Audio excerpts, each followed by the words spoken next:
Hello friends, welcome to the Plutonic. हमने एडुटेरिया practice set 7 तक कंप्लीट कर लिया है। आज हम एडुटेरिया प्रैक्टिस सेट 8 कंप्लीट करते हैं। हमारा पहला क्वेश्चन है 2024 का साहित्य का नोबेल पुरस्कार किस लेखिका को दिया गया। इसका आंसर होगा ऑप्शन सी, हांगकांग। हाल ही में भारत की 14वीं महारत्न कंपनी कौन बन गई। इसका आंसर होगा ऑप्शन बी, HAL। 22 से 24 अक्टूबर 2024 तक किस शहर में ब्रिक्स देशों का 16वां शिखर सम्मेलन सफलतापूर्वक संपन्न हुआ। इसका आंसर होगा ऑप्शन डी, रूस के कजान में। हाल ही में कुछ भाषाओं को शास्त्रीय भाषा का दर्जा दिया गया है। इससे संबंधित निम्न कथनों पर विचार करें। हमारा सत्य कथन का चयन करना है। पहला कथन है, हाल ही में 5 नए भाषाओं को शास्त्रीय भाषा का दर्जा दिया गया है, जिससे कुल शास्त्रीय भाषाओं की संख्या 11 हो गई है। यह कथन सही है। हाल ही में मराठी, पाली, प्राकृत, असमिया और बंगाली को शास्त्रीय भाषा घोषित किया गया। यह भी कथन सही है, यानी कि इसका आंसर होगा ऑप्शन सी, 1 और 2 दोनों। ल्यूपेक्स मिशन चंद्रमा के दक्षिणी ध्रुव पर संसाधनों की खोज करेगा। कथन सही है। और कारण आर, ल्यूपेक्स इसरो और जाक्सा का संयुक्त मिशन है।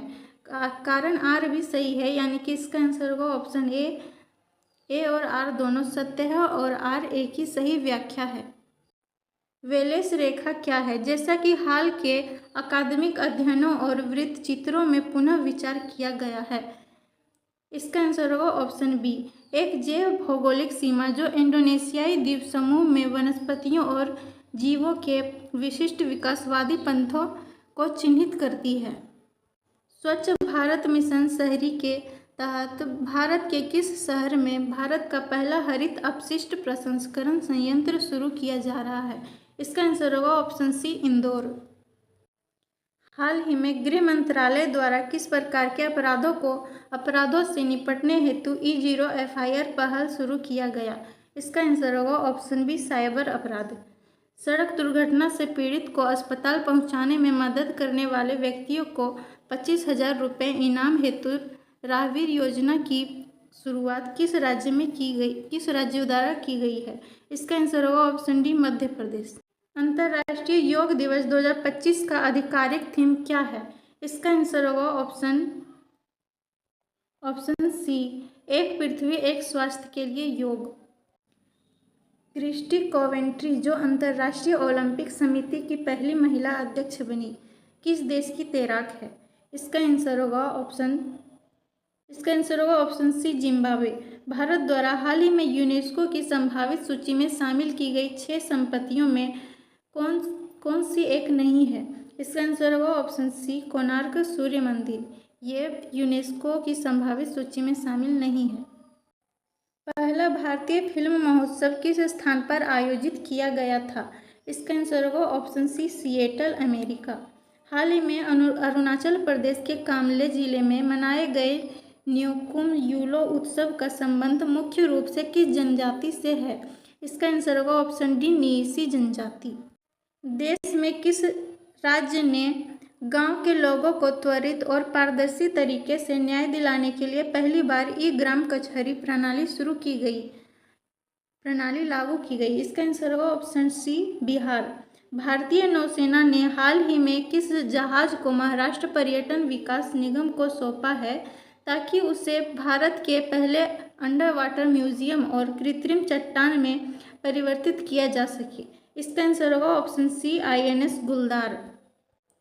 खेलो इंडिया पैरा गेम्स 2025 का आयोजन किस शहर में किया गया। इसका आंसर होगा ऑप्शन सी, नई दिल्ली। मार्च 2025 में जारी वर्ल्ड हैप्पीनेस इंडेक्स के अनुसार भारत की रैंकिंग क्या थी। इसका आंसर होगा ऑप्शन डी, 118। विश्व क्षय रोग दिवस 2025 की थीम क्या है। इसका आंसर होगा ऑप्शन बी, हाँ हम टीबी को खत्म कर सकते हैं, प्रतिबद्ध निवेश उद्धार।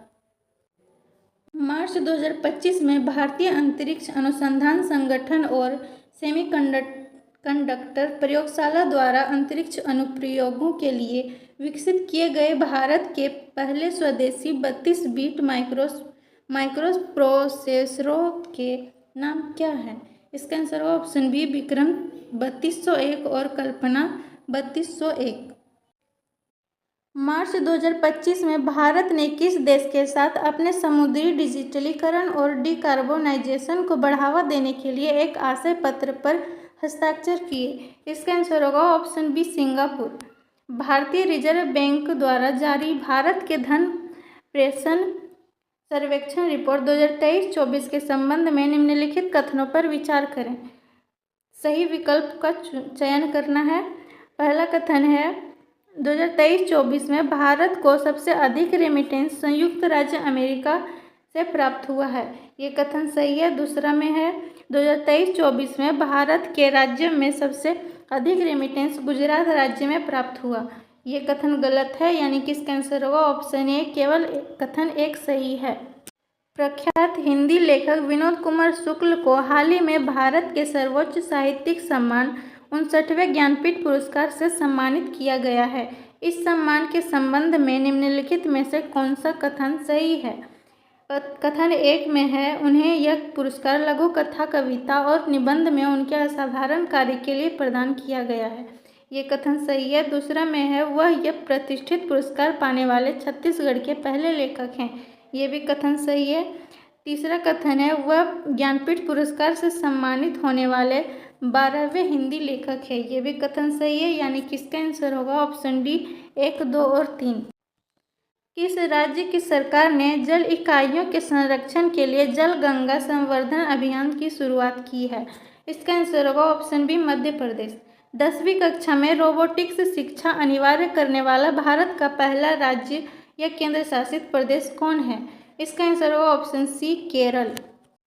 विभिन्न पुरस्कारों के संदर्भ में निम्नलिखित में से कौन से जोड़े सही सुमेलित हैं? एक में है 59वें ज्ञानपीठ पुरस्कार विनोद कुमार शुक्ल को मिला है। ये सही है। 2025 एबेल पुरस्कार मसाकी काशीवारा को मिला है। ये सही है। और 3 और 4 गलत है, यानी कि इसका आंसर होगा ऑप्शन ए, 1 और 2।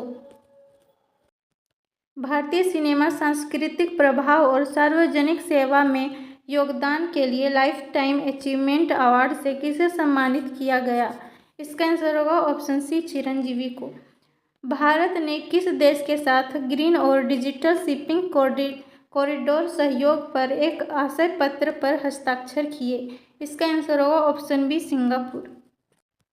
भारत में मनाया गया अंतर्राष्ट्रीय लवी मेला का संबंध किस देश से है? इसका आंसर होगा ऑप्शन ए, तिब्बत। वित्त वर्ष 2024-25 में सबसे अधिक जीएसटी संग्रह करने वाला राज्य कौन है? इसका आंसर होगा ऑप्शन डी, महाराष्ट्र।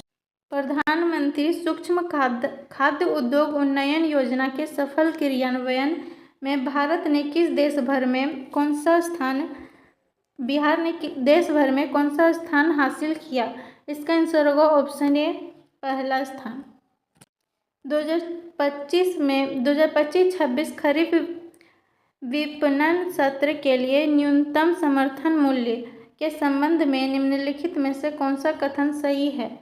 इसका आंसर होगा ऑप्शन बी, सभी खरीफ फसलों में नाइजर सीड को एमएसपी में सबसे अधिक निरपेक्ष वृद्धि प्राप्त हुई। बिहार की साइकिल योजना लागू करने के लिए संयुक्त राष्ट्र ने किन अफ्रीकी देशों का चयन किया?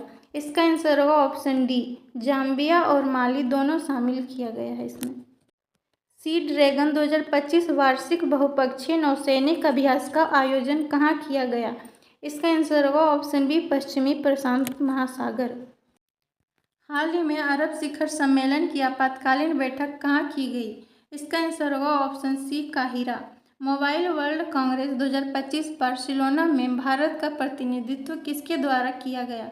इसका आंसर होगा option C, Jyotiraditya Scindia. Know your medicine app किस मंत्रालय की पहल है? इसका आंसर होगा ऑप्शन डी, खेल एवं युवा कल्याण मंत्रालय। द्विपक्षीय बहुपक्षीय सैनिक अभ्यासों के संदर्भ में निम्नलिखित में से कौन से जोड़े सुमेलित नहीं हैं? 1 और 2 गलत है और 3 और 4 सही है, यानी कि इसका आंसर होगा केवल 1 और 2, ऑप्शन बी। भारत सरकार द्वारा किस वर्ष तक अपने रक्षा निर्यात लक्ष्य को 50,000 करोड़ तक पहुंचाना है? इसका आंसर होगा ऑप्शन ए, 2029। 8वें अंतर्राष्ट्रीय एशियाई उद्योग और उभरते बाजार गठबंधनों की परिषद का आयोजन कहाँ किया गया? इसका आंसर होगा ऑप्शन सी, लखनऊ। नई दिल्ली में आयोजित विश्व सतत विकास शिखर सम्मेलन 2025 का उद्घाटन किसके द्वारा किया गया? इसका आंसर होगा option D, Bhupendra Yadav. Sepak टकरा 2025 विश्व कप कहाँ आयोजित किया गया? इसका आंसर होगा ऑप्शन सी, पटना में। उस भारतीय खिलाड़ी का नाम बताएं जो 3 अलग अलग आईपीएल टीमों की कप्तानी करने वाले पहले भारतीय खिलाड़ी बने। इसका आंसर होगा ऑप्शन बी, अजिंक्य रहाणे। भारत ने इटली में आयोजित विशेष ओलंपिक विश्व शीतकालीन खेलों 2025 में कुल कितने पदक जीते? इसका आंसर होगा ऑप्शन डी, उपयुक्त में से कोई नहीं। कुल 33 पदक जीते। ओके। वित्त वर्ष 2024-25 में भारत के एफडीआई प्रवाह के बारे में निम्नलिखित में से कौन सा कथन सही है?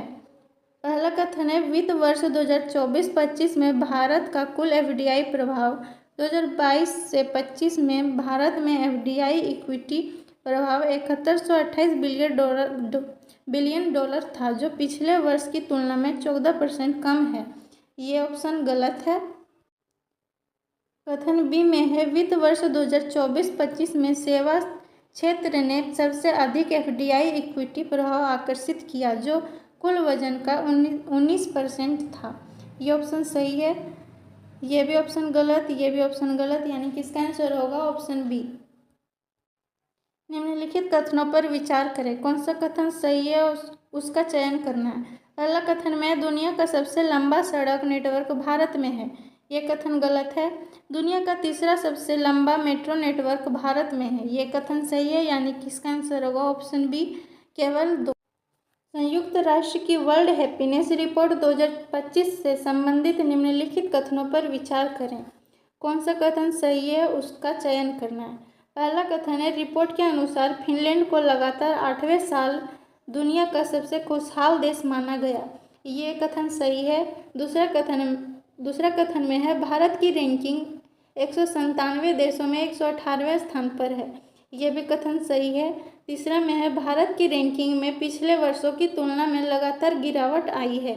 यह कथन गलत है, यानी कि इसका आंसर होगा ऑप्शन ए, केवल 1 और 2। किस भारतीय एथलीट ने 2025 एशियाई एथलेटिक्स चैंपियनशिप में देश का पहला स्वर्ण पदक जीता और किस स्पर्धा में? इसका आंसर होगा ऑप्शन सी, गुलवीर सिंह, पुरुषों की 10,000 मीटर। द वेल्थ रिपोर्ट 2025 के अनुसार भारत उच्च नेटवर्थ व्यक्तियों के मामले में किस स्थान पर रहा? इसका आंसर होगा ऑप्शन बी, चौथा। हाल ही में किस एशियाई देश ने भारतीय निवेशकों, पर्यटकों और पेशेवरों को आकर्षित करने के लिए 10 वर्षीय गोल्डन वीज़ा की शुरुआत की? इसका आंसर होगा ऑप्शन सी, वियतनाम। हमने एडुटेरिया के प्रैक्टिस सेट 8 को भी कंप्लीट कर लिया है। वीडियो पसंद आए तो लाइक, शेयर और सब्सक्राइब करना ना भूलें। मिलते हैं नेक्स्ट वीडियो में। Thank you.